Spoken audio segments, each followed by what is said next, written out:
الله الرحمن الرحيم حسبنا الله ونعم الوكيل نعم المولى ونعم النصير وأفوض أمري إلى الله إن الله بصير بالعباد الحمد لله رب العالمين والصلاة والسلام على أشرف الأنبياء والمرسلين وخاتم النبيين العبد المؤيد والرسول المسدد المحمود الأحمد الذي سمي في السماء بأحمد وفي الأرضين بأبي القاسم محمد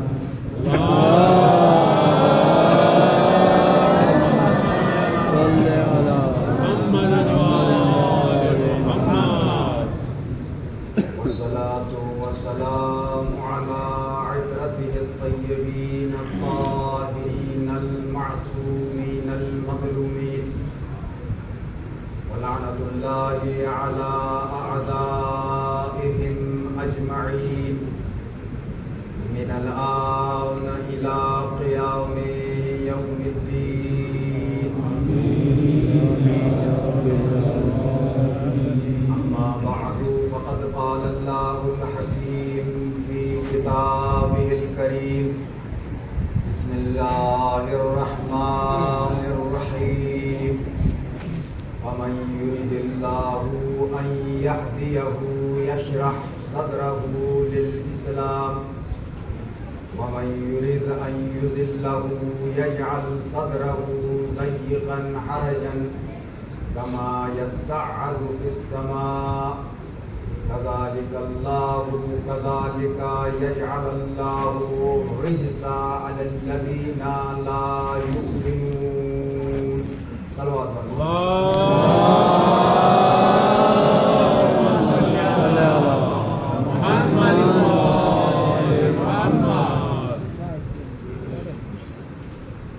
عزاداران امام مظلوم ماہ محرم کی تیسری شب ہے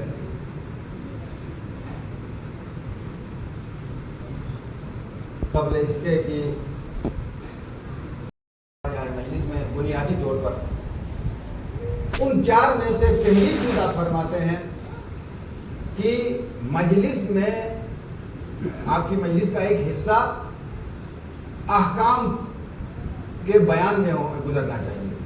ایک حصہ دے دیں آپ احکام حلال و حرام کے بیان کے لیے اور دوسرا حصہ آپ کی مجلس کا امر بالمعروف اور نہی عن المنکر پر منحصر ہونا چاہیے, یعنی اچھائیوں کا حکم معاشرتی برائیوں سے رکنے کی تلقین کی جائے. اور تیسرا حصہ مجلس کا قرآن مجید کی آیات, پیغمبر اسلام کی احادیث اور اقوال معصومین کی ذیل میں واعظ و نصیحت کرنا چاہیے. اور چوتھا حصہ اہل بیت کے فضائل اور ان کے مسائل, بالخصوص امام حسین علیہ السلام کے مسائل کا مجلس میں ذکر ہونا چاہیے. اگر ان چار طریقوں سے مجلس ہو جائے تو مرحوم آیت اللہ فرماتے ہیں کہ اسے مجلس کا ثواب تو ملے گا ہی ملے گا. اگر ایک نوحہ پڑھ کے بھی ہم چلے جائیں تو مجلس ہو گئی, یاد حسین ہو گیا, ذکر حسین ہو گیا. لیکن ان چیزوں پر بھی اگر توجہ دی جائے, ان کو بھی بیان کیا جائے تو اس واعظ و نصیحت کا ثواب الگ سے مل جائے گا, پڑھنے والے کے لیے, سننے والے کے لیے. مجلس تو الگ چیز ہے, ہم نے نوحہ پڑھ لیا, سینسری ہو گئی, ذکر ہو گیا, حسین نے کچھ پتا ہی, یہ مجلس ہے. یہ مجلس کا ثواب آپ کو ہر صورت میں ہر ذاکر کے ہاں آپ کو مل جائے گا, ہر ایک بارگاہ میں مل جائے گا. مگر ان چار طریقوں کے مطابق انہی کے ذیل میں مجلس ہو جائے گی تو پھر آپ کو مجلس کے علاوہ اس واعظ و نصیحت کا الگ سا ثواب مل جائے گا اس مجلس میں. لہذا اس مختصر سی ہدایات کو پڑھنے کے بعد میں نے چاہا کہ کیوں نہ ابتدا کے 5 منٹ احکام کے لیے دے دیں، چونکہ اکثریت جو ابتدا ہے ہمارے سامنے یہ نوجوان دوستوں کی ہے. انہیں ضروری ہے کہ یہ حلال و حرام سے آگاہ رہیں، ان کے لیے ضروری ہے کہ یہ پاک ناپاک سے آگاہ رہیں، ان کے لیے انتہائی ضرورت ہے کہ وہ اپنے زمانے کے مجتہد کو پہچانے اور پہچان کر اس کی تقلید کریں. ظاہر باب فقہ میں سب سے پہلا جو مسئلہ ہے، سب سے پہلا جو باب ہے وہ تقلید ہی کا ہے، اور اہم ترین مسائل ہیں تقلید کے. چونکہ ہم مقلد ہیں، ہم تقلیدی ہیں شیعہ حیدر کرار، اور یہ ایسا واجب ہے جس پر عمل کیے بغیر انسان کا کوئی عمل خدا کی بارگاہ میں قبول نہیں ہے. ہم نماز پڑھیں گے تو تقلید کے ساتھ، روزہ رکھیں گے تو تقلید کے ساتھ، حج کریں گے تو تقلید کے ساتھ، خمس و زکوٰۃ کی ادائیگی کریں گے تو تقلید کے ساتھ، امر بالمعروف نہی عن المنکر، جتنے احکام ہیں ان احکام کو آپ تقلید پہلے کریں گے، پھر اپنے اس مجتہد کے بتائے ہوئے طریقے کے مطابق آپ انجام دیں گے. اپنی مرضی سے انجام دینے والا انسان ان احکام سے بری الذمہ، ان عبادات سے بری الذمہ نہیں ہو سکتا. آپ حضرات اگر جگہ ہے تو باہر سے اشارہ کر رہے ہیں، دائیں بائیں تھوڑا سا آگے بڑھیں تاکہ بار بار آپ کو زحمت نہ ہونے پائے. درود پڑھتے ہوئے آپ آگے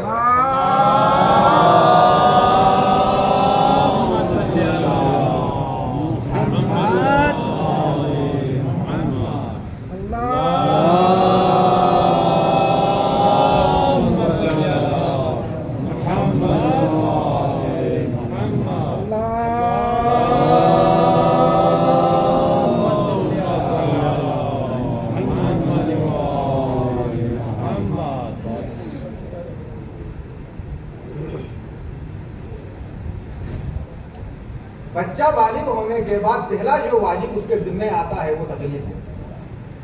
10 بجے اگر بچہ بالغ ہوا، بچی بالغ ہوئی، ابھی نماز کا وقت نہیں آیا، نماز ابھی اس پر واجب نہیں، فرض نہیں ہوئی، لیکن تقلید اسی وقت اس پر فرض ہے. یعنی پہلے جو چیز فرض ہوتی ہے وہ تقلید ہے. لہٰذا اس کو احکام میں پہلے رکھا. تو اپنے بچوں کو یہاں پوری تفصیلات تو بتا نہیں سکتے، پر اتنا بتا سکتے ہیں کہ تقلید واجب چیز کا نام ہے. جیسے ہی آپ بچے کی تاریخ ولادت لکھ دیتے ہیں، جب بچہ بالغ ہوتا ہے تو اسے کسی زندہ مجتہد کی تقلید پر مامور کرنا ضروری ہے. البتہ مرے ہوئے مجتہد کی تقلید نہیں کر سکتا. جو ابھی بالغ ہوا ہے اس کے لیے ضروری ہے کہ وہ کسی زندہ مجتہد کی تقلید کرے. ہاں، جو انسان کسی مجتہد کی تقلید کر رہا ہو پہلے سے، وہ دنیا سے گزر جائے تو اس کی تقلید پر بعد والے مجتہد کی اجازت سے باقی رہ سکتے ہیں.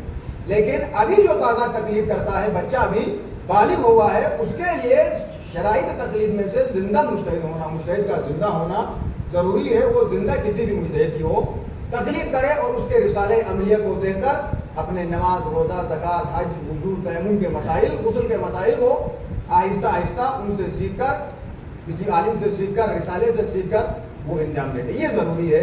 اور پھر مسئلہ نمبر آخری بات 11 ہر رسالے کے اندر یہ لکھا ہوا ہے کہ جن احکامات کی انسان کو روزمرہ ضرورت ہوتی ہے، مثلا روزمرہ سے مراد وضو، تیمم، غسل، نماز وغیرہ وغیرہ، ان احکامات کو یاد کرنا واجب ہے.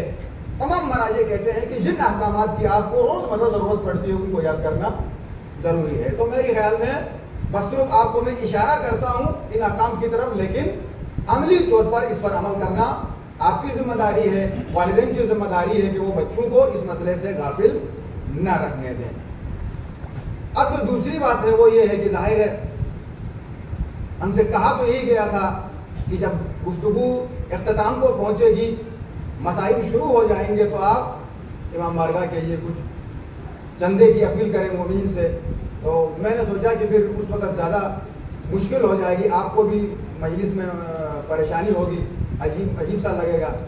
اس لیے بہتر یہ ہے کہ ان احکام کی بیانگی کے بعد اب جنہوں نے آنا تھا وہ آ گئے، لہذا آپ حضرات میں سے کچھ جوان اٹھیں، اور چونکہ آپ کے سامنے ہے کچھ کام باہر ہو چکا ہے، کچھ ہو رہا ہے، آپ یہ جو چندہ صرف اور صرف کسی اور چیز کے علاوہ امام حسین کی ذات کے لیے ہدیہ کریں، حسین کے لیے ہدیہ کریں. وہ آیہ مبارکہ سورہ مبارکہ انعام کی 125 نمبر کی آیت ہے،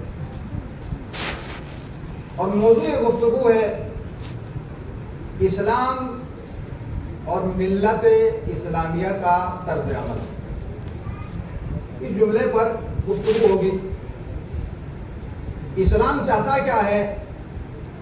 آیا ہماری زندگی عین اسلامی گزر رہی ہے، یا اسلام کچھ ہم سے تقاضا کرتا ہے اور ہم اپنی زندگی کسی اور طریقے سے گزار رہے ہیں؟ اسے سامنے رکھتے ہوئے کچھ مطالب سمجھنے کی کوشش کریں گے۔ اعلان پروردگار ہو رہا ہے افمن یرید اللہ ان یہدیہ یشرح صدرہ للاسلام۔ اللہ کسی انسان کی ہدایت کا ارادہ کرتا ہے تو خدا اس کے سینے کو اسلام کے لیے کھول دیتا ہے، شرح صدر کرتا ہے۔ دیکھیں یہ شرح صدر جس کے لیے انبیاء نے بھی دعائیں کی ہیں۔ جناب موسیٰ علیہ السلام کی دعا قرآن میں آپ کو ملے گی، رب اشرح لی صدری، اے پروردگار میرے سینے کو کھول دے۔ نبی ہیں، اولو العزم نبی ہیں، بڑے نبیوں میں سے ہیں، پھر بھی شرح صدر کی دعا کرتے کہ پروردگار رب اشرح لی صدری، پروردگار میرا سینہ کھول دے۔ اور خود پیغمبر اسلام کے لیے حکم ہوا الم نشرح لک صدرک، ہمارے حبیب کیا ہم نے تمہارے سینے کو نہیں کھولا؟ خدا جس انسان کی ہدایت کا ارادہ کرتا ہے تو اس کے سینے کو اسلام کے لیے کھول دیتا ہے۔ وَمَن يُرِدْ أَن يُضِلَّهُ يَجْعَلْ صَدْرَهُ ضَيِّقًا حَرَجًا، اور اگر اللہ کسی انسان کو ہدایت نہ دینے کا ارادہ کرتا ہے، گمراہی میں چھوڑنے کا ارادہ کرتا ہے، تو اللہ اس کے سینے کو تنگ کر دیتا ہے، اس کے سینے کو چھوٹا کر دیتا ہے۔ اسے اسلام پر عمل کرنا اتنا مشکل ہو جاتا ہے کما یصعد فی السماء، جیسے کوئی انسان آسمان کی طرف جانا چاہتا ہے اس کے لیے مشکل ہوتا ہے، چھوٹے سینے والے انسان کے لیے اسلام پر عمل کرنا اتنا مشکل ہو جاتا ہے۔ یہ اہمیت ہے اسلام کے لیے اپنے سینے کو کھول دیں، اپنے سینے میں اپنے دل میں وسعت قلبی پیدا کریں، دل اتنا بڑا کریں کہ ہر چھوٹی بڑی بات تمہارے دل میں سما سکے۔ اور جب اب یہ صورتحال نہیں پیدا ہوگی تو خدا اسے ضلالت اور گمراہی میں چھوڑ دیتا ہے۔ وَيَجْعَلَ اللَّهُ الرِّجْسَ عَلَى الَّذِينَ لَا يُؤْمِنُونَ، اور پھر خدا ایسے انسان پر گندگی اور ناپاکی اور نجاست مسلط کر دیتا ہے جو اپنے دل کو اپنے سینے کو اسلام کے لیے کھلا نہیں کرے گا، اسلام کے لیے نہیں کھولے گا، تو یقیناً وہ انسان گمراہی میں تڑپتا رہے گا، گمراہی میں پھنسا رہے گا، اور خدا اس کے اوپر ناپاکی اور گندگی مسلط کر دیتا ہے، اس لیے کہ اس نے ایمان نہیں لایا ہے۔ اچھا، اس کا یہ مطلب تھوڑی ہے کہ خدا کسی کو ہدایت دینا چاہتا ہے تو سینے کو کھول دیتا ہے، اور کسی کو گمراہی میں رہنا چاہتا تو اس کے سینے کو تنگ کر دیتا ہے۔ اس کا مطلب تو یہ ہوا کہ خود خدا نے ہدایت دے دی اور خود کسی کو خدا نے ہدایت نہیں دے دی۔ مثلا ہمارے پاس برادران کا یہ عقیدہ کہ خیر ہی و شر ہی من اللہ تعالیٰ، شر بھی اللہ کی طرف سے اور خیر بھی اللہ کی طرف سے ہے۔ جب اب ایسا ہے تو پھر قیامت میں ہر آدمی معذور ہوگا، خدا سے یہی عرض کرے گا پروردگار آپ نے فلاں کو ہدایت دی، مجھے ہدایت نہیں دی، اب اس میں میرا کیا قصور، اس میں میری کیا غلطی؟ ایسا نہیں ہے، نہ شر اللہ کی طرف سے ہے نہ خیر اللہ کی طرف سے ہے۔ ہاں توفیق خداوندی کا شامل ہونا اپنی جگہ پہ، مگر اللہ نے خیر اور شر کو سمجھنے کے لیے ایک ایسی طاقت انسان کے اندر ودیعت کر دی ہے کہ اسی طاقت کی وجہ سے اللہ نے انسان کو اشرف المخلوقات بنا دیا ہے۔ بس ایک طاقت ہے، کائنات میں ہزارہ قسم کی مخلوقات پائی جاتی ہیں، نہ جانے متعدد مخلوقات پائی جاتی ہیں، ان مخلوقات میں صرف حضرت انسان ہے جس کو اللہ نے اشرف المخلوق یعنی کائنات کا بہترین انسان، ساری مخلوقات سے بہتر، یعنی فرشتوں سے بھی بہتر۔ وہ فرشتوں سے بہتر کیوں ہے؟ فرشتوں سے بہتر انسان اس لیے ہے کہ اللہ نے اس کے اندر، اس کے دل میں، اس کے دماغ میں ایک ایسی چیز رکھی ہے کہ جس کی وجہ سے وہ خیر اور شر میں تمیز کر سکتا ہے، گمراہی، ضلالت اور ہدایت میں وہ فرق کر سکتا ہے۔ اللہ نے دو راستے بتائے، فَأَلْهَمَهَا فُجُورَهَا وَتَقْوَاهَا۔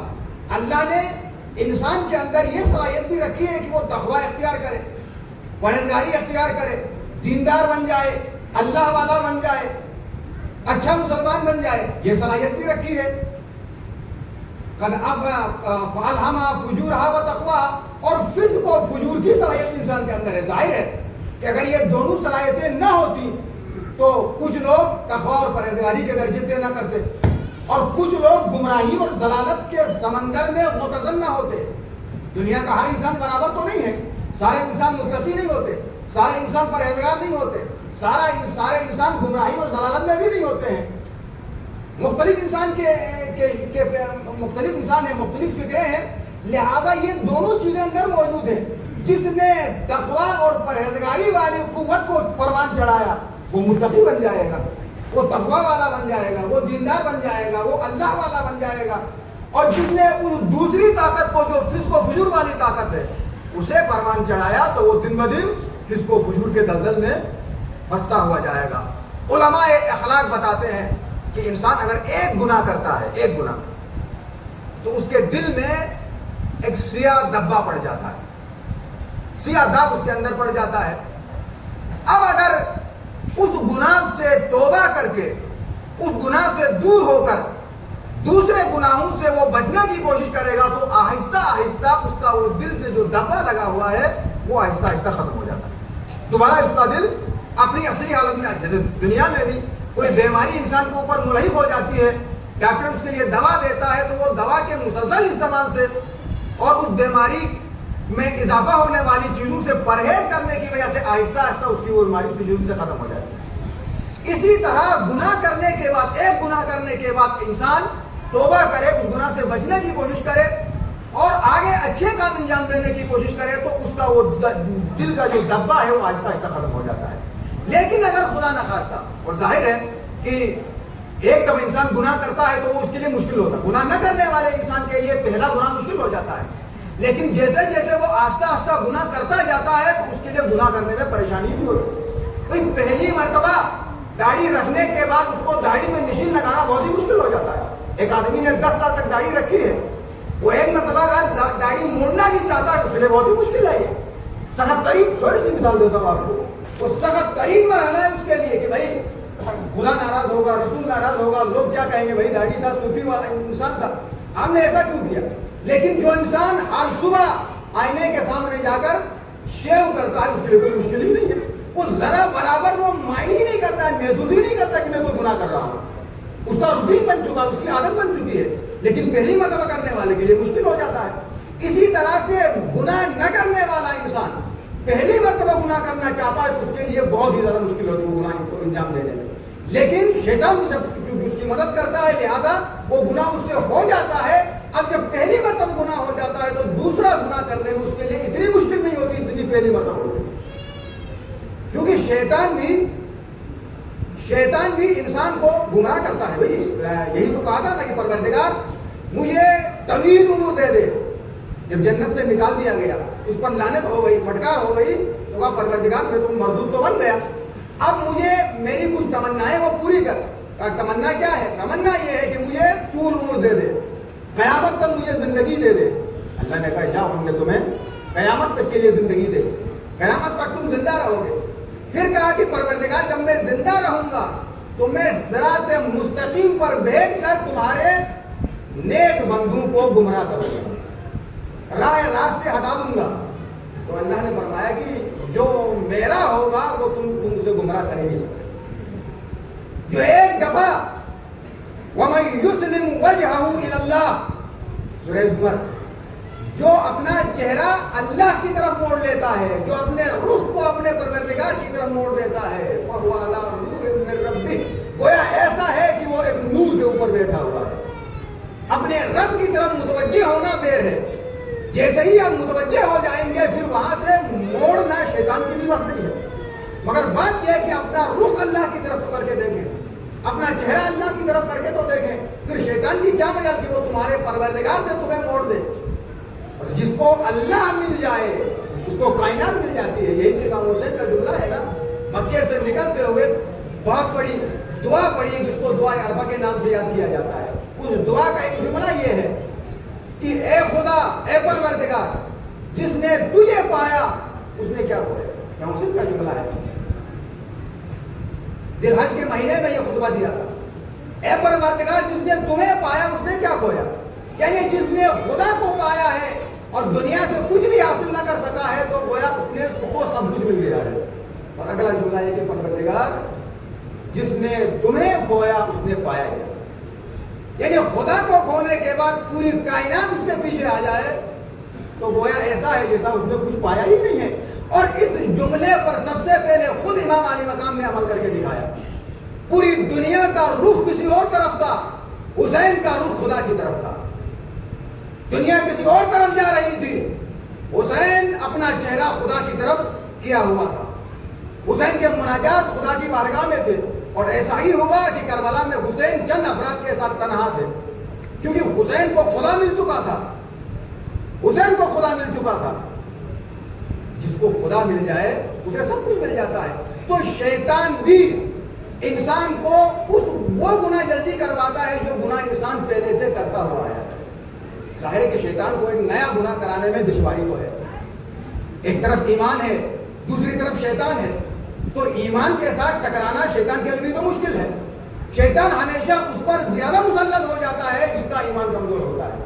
مضبوط ایمان والے پر حملہ تو بار بار کرے گا شیطان, حملہ ہر وقت شیطان کرنے کی کوشش کرے گا, لیکن اسے کامیابی کبھی ملتی ہے کبھی نہیں ملتی ہے. تو شیطان بھی انسان سے وہ گناہ کروائے گا جو اس گناہ کو کرنے کی صلاحیت رکھتا ہے. مثلا غیبت کرنے والے کو شیطان غیبت کروانے میں کوئی پریشانی ہی نہیں, چونکہ عادت ہے وہ کچھ غیبت کرتا ہے, لہذا وہ شیطان اس کے لیے آسانی سے اس سے غیبت کروائے گا. اور یہ غیبت کا معاملہ خواتین سے کچھ زیادہ ملتا جلتا ہے, ہمارے اتنے زیادہ نہیں.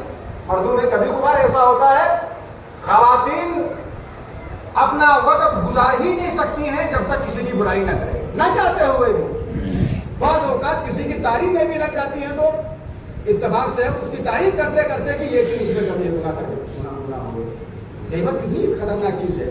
قرآن نے تو کہا کہ اپنے مردہ بھائی کا گوشت کھانے کے برابر, لیکن حدیث میں آیا ہے کہ غیبت کرنے والا انسان اگر بخشا جائے, غیبت کرنے والا انسان بخشا جائے تو وہ آخری انسان ہوگا جو جنت میں داخل ہوگا. سب سے آخری انسان ہوگا جو جنت میں چلا جائے گا. اور اگر بخشے بغیر مر جائے تو پہلا انسان ہوگا جو جہنم میں چلا جائے گا. بہت بڑی بات ہے. پیغمبر اسلام کی حدیث ہے جس کو ہم نے کچھ بھی نہیں سمجھا, آسان سمجھا ہے, اور بھی چھوٹا سمجھا ہے. بخشائے بغیر مرے گا تو جہنم میں جانے والوں میں سے پہلا شخص ہوگا, اور بخشوا کر مر جائے گا تو جنت میں جائے گا بھی تو سب سے آخر میں چلا جائے گا, کیونکہ گناہ بڑا کیا ہے, بہت ہی بڑا گناہ تھا. تو شیطان غیبت کرنے والے سے غیبت آسانی سے کروا دے گا, جھوٹ بولنے والے سے جھوٹ آسانی سے بلوا دے گا, اچھا حسد کرنے والے سے حسد بہت آسانی سے کروا دے گا, منافقت کرنے والے سے منافقت کروا دے گا, دوسروں سے نفرت کرنے والوں سے نفرت کروا دے گا, عبادات سے دور رہنے والوں سے دور رکھوا دے گا, مساجد سے دور رہنے والوں کو اور اس سے اور دور کر دے گا.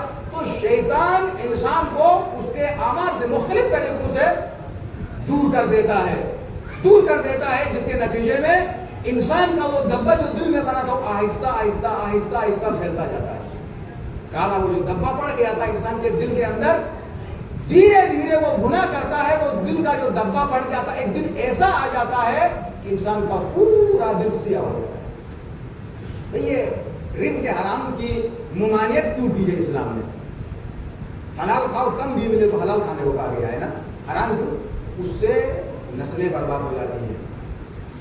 خود انسان تو ہو ہی جاتا ہے مگر نسلیں بھی رزق لقمہ حرام سے پرورش پانے والے بچے آپ دیکھیں گے کہیں وہ پہنچنا بڑی مشکل ہو جاتا ہے. وہ بچے کہیں تک پہنچنا اس کے بچے نہیں پہنچ سکتے. رزق حلال کی اسلام نے, اور رزق حرام کا سب سے جو بڑا اثر ہے وہ یہی ہے کہ وہ ایمان کا جو دفاعی نظام ہے اس نظام کو ختم کر دیتا ہے. دو گنا بتایا, گفتگو آخری منزل تک آ گئی. دو گناہ، گناہ تو سب گناہ، چھوٹا گناہ بھی گناہ، بڑا گناہ بھی گناہ، مگر دو گناہ ایسے ہیں جو انسان کے اس نظام پر حملہ کرتے ہیں جس نظام کے ذریعے سے انسان کا ایمان مضبوط ہو جاتا ہے۔ بھئی اس جرائم کی دنیا سے پولیس کو الگ کر دیا جائے تو مجرموں کی راج ہوگی یا نہیں ہوگی؟ سیکورٹی کے اہلکار کو، انتظامیہ کو دور کر دیا جائے تو مجرموں کے لیے تو بہت آسانی ہے کہ بھئی وہ جرم کرنے کے لیے۔ ایسا ہے جیسا کہ ایمان کے اندر بھی انسان کا ایمان بچانے کا ایک نظام ہے، وہ نظام محفوظ ہوگا تو ایمان محفوظ رہتا ہے۔ نظام متاثر ہو جائے گا، ایمان متاثر ہو جائے گا۔ اچھا وہ نظام کیا؟ اس سارے گناہ ایک طرف، دو گناہ مثلا قانون کا سننا اور رزق حرام کا استعمال، یہ دو گناہ ایسے ہیں کہ انسان کے جا کر براہ راست ایمان پر حملہ کرتے ہیں۔ ایمان کا جو نظام، دفاعی نظام، اس نظام پر نظام تباہ ہو جائے گا تو ایمان تباہ کرنا آسان ہو جاتا ہے۔ رزق حرام اور قانون کا سننا، میوزک وغیرہ کا سننا، یہ ایسے دو گناہ، خطرناک گناہ جا کے سیدھے اس نظام پر، ایمان کا جو دفاعی نظام ہے اس نظام کے اوپر حملہ آور ہو جاتے ہیں۔ جب نظام تباہ ہو جاتا ہے، برباد ہو جاتا ہے تو اسے ایمان پر حملہ کرنے میں بہت ہی زیادہ آسانی پیدا ہو جاتی ہے۔ اور اس کو علماء اخلاق نے اس طرح سے بیان کیا کہ دل میں ایک دبا پڑ جاتا ہے، آہستہ آہستہ وہ دبا پھیلتا جاتا ہے، پورا دل سیاہ ہو جاتا ہے۔ ایک مطلب جب سیاہ ہو جاتا ہے تو انسان کے دل پر کسی بات کا اثر نہیں ہوتا، کسی بھی بات کا اثر نہیں ہوتا، ایک بات کا بھی اثر نہیں ہوتا ہے۔ یہی وجہ ہے کہ امام حسین نے کربلا میں ایک جملہ کہا تھا، فرمایا تھا کہ جب آخری خطبہ بھی دے دیا، اونٹ پر سوار ہو کے جا کے خطبہ دے دیا، یعنی اونٹ پہ سوار ہونا اس زمانے میں امن کی نشانی تھی، گھوڑے پہ سوار ہو کے جانا جنگ کی نشانی سمجھا جاتا تھا۔ امام حسین نے جو آخری خطبہ دیا ہے سارے اصحاب کی شہادتوں کے بعد، وہ اونٹ پہ سوار ہو کے جا کے خطبہ دیا، وہ خطبے کی نشانی آج بھی کربلا میں موجود۔ وہاں جانے کے بعد سب ساری تقریر کی، حجت تمام کیا، پھر بھی انہوں نے اپنے ارادے سے وہ نہیں ہٹے۔ ایک چھوٹا سا جملہ ارشاد فرمایا کہ لقد ملئت بطونکم من الحرام، میری بات کا تم پر اثر نہ ہونا، میری بات یعنی میں حسین کی، پتھر بھی حسین کی بات کا تابع ہے، درخت حسین کی بات کا تابع ہے، نباتات اور جماعتات امامت کے سامنے سراپا تسلیم ہے، مگر تم انسان ہوتے ہوئے میری گفتگو کا، میرا کلام کا تم پر اثر نہ ہونا، یہ اس بات کی دلیل ہے کہ تمہارا پیٹ رزق حرام سے پر ہو چکا ہے۔ بس آخری جملہ یہی ہے کہ جس کا پیٹ رزق حرام سے خدا نخواستہ بھر جائے تو حسین جیسے امام کا جملہ بھی، اس کی تقریر بھی اس پر عمل نہیں کر سکتی۔ لہذا اسلام کا یہ تقاضا ہے کہ وہ رزق حرام سے اجتناب کرے، برائیوں سے اجتناب کرے، اور مسلمان کی ذمہ داری یہ ہے، امت اسلامیہ کی ذمہ داری یہ ہے، امت اسلامیہ کا دستور نظام حیات یہ ہونا چاہیے کہ جیسا اسلام کا ہے ویسے اس پر عمل کرنے کی کوشش کی جائے، تب جا کے مسلمان وہ مسلمان بن جاتا ہے جو اسلام چاہتا ہے۔ وَإِلَّا دعویٰ اسلام کافی نہیں ہے، میزان اسلام میں مسلمان ہونا چاہیے، ترازو اسلام میں اگر کوئی مسلمان دیکھا جاتا ہے تو وہ مسلمان کہلاتا ہے، دعویٰ اسلام کافی نہیں ہے، ورنہ تو کربلا میں بھی سب مسلمان تھے، کربلا میں بظاہر سب مسلمان تھے لیکن ان میں مسلم صرف ایک ہی مسلم تھا۔ کوفے کے اندر 18,000 مسلمان تھے، اس 18,000 میں جناب مسلم کی بیعت کی تھی، بظاہر وہ سارے مسلمان تھے مگر مسلم صرف اکیلا تھا پورے کوفے میں، اس کا نام ہے مسلم ابن عقیل، امام حسین کا سفیر ہے نا، آیا پہلا شہید ہے کربلا کا، امام حسین کی اس نہضت کا پہلا شہید ہے مسلم۔ مسلم کو یہ خط دے کے بھیجا تھا، انی باعث الیکم ثقتی وابن عمی مسلم ابن عقیل، میں تمہاری طرف اپنا سفیر بنا کر بھیجتا ہوں، اپنے قابل وثوق بھائی مسلم ابن عقیل کو، اپنے چچازاد بھائی کو اپنا سفیر بنا کر تمہاری طرف بھیجتا ہوں۔ مسلم والد کوفہ ہوئے، دیکھیں مسلم کے مسائل اتنے زیادہ ہیں، اگر آدھا گھنٹہ بھی پڑھیں گے تو ختم نہیں ہو جائیں گے، مگر ایک خلاصہ کر کے آپ کی جمع تمام کرتا ہوں۔ والد کوفہ ہوئے مسلم، اور پہلی مرتبہ ہی 12,000 یا 18,000 افراد نے جناب مسلم کی بیعت کی۔ باختلاف روایت ظہر کی نماز یا مغرب کی نماز میں جب مسجد کوفہ میں مسلم نماز کے لیے کھڑے ہوئے تو 18,000 افراد مسلم کے پیچھے کھڑے تھے۔ 1,000 معتبر علماء نے یہ روایت لکھی، بیان کیا کہ 1,000 افراد کی ایک صف تھی، ایسی 18 صفیں تھی مسلم کے پیچھے۔ مسلم بظاہر بڑے خوش تھے، امام حسین کو خط بھی لکھ دیا۔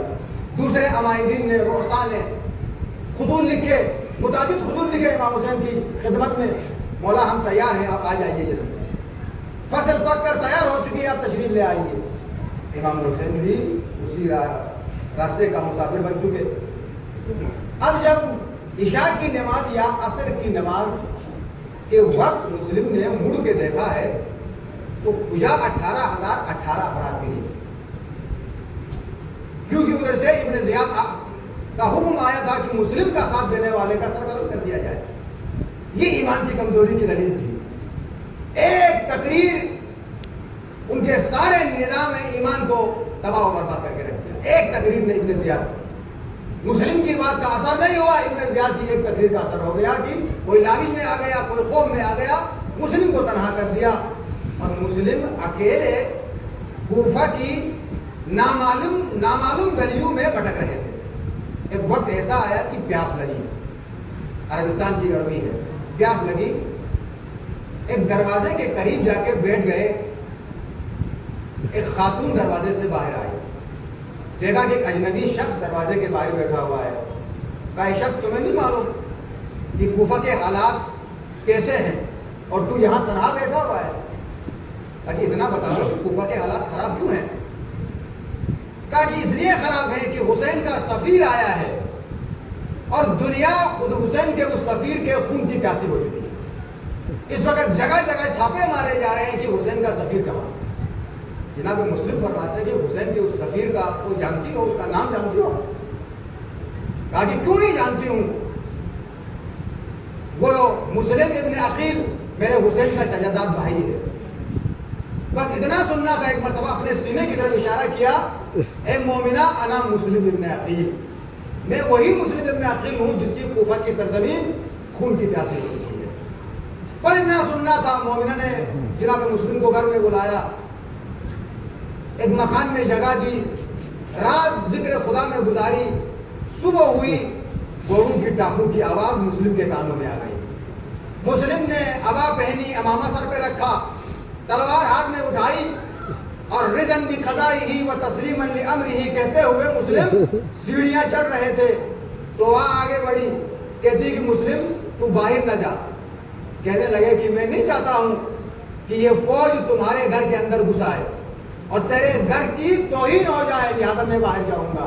مسلم آئے، 500 افراد کا مسلم نے مقابلہ کیا۔ فوجیں کم پڑی، مزید فوجیں بلائی گئی۔ لکھا ہے کہ مسلم کمر پہ ہاتھ رکھتے تھے، سوار کو اٹھاتے تھے، کوٹھوں کے اوپر سے پھینک دیتے تھے، اتنے بڑے پہلوان تھے جناب مسلم۔ ایک منزل ایسی آئی کہ مسلم زخموں سے چور ہو کر جب زمین پر گرے ہیں تو مسلم کو گرفتار کیا گیا۔ کھینچتے ہوئے مسلم کو ابن زیاد کے دربار تک لے جایا گیا، اور ابن زیاد کے دربار پر آنے کے بعد ابن زیاد حکم دیتا ہے کہ اسے کوٹھے کی چھت پہ لے جا کر سر قلم کر دیا جائے۔ مسلم کو کچھ وصیتیں بھی جناب مسلم نے کی، ان میں سے وصیت یہی تھی کہ میں نے خط لکھا ہے حسین کو آنے کا، میری وصیت یہ ہے کہ تم ایک اور خط لکھ دو تاکہ میرا آقا حسین کوفے میں نہ آئے۔ اس کا انکار کیا گیا۔ مسلم کوٹھے کی چھت پر ہے، قاتل کو حکم دیا جاؤ جا کے مسلم کے سر کو قلم کر دو۔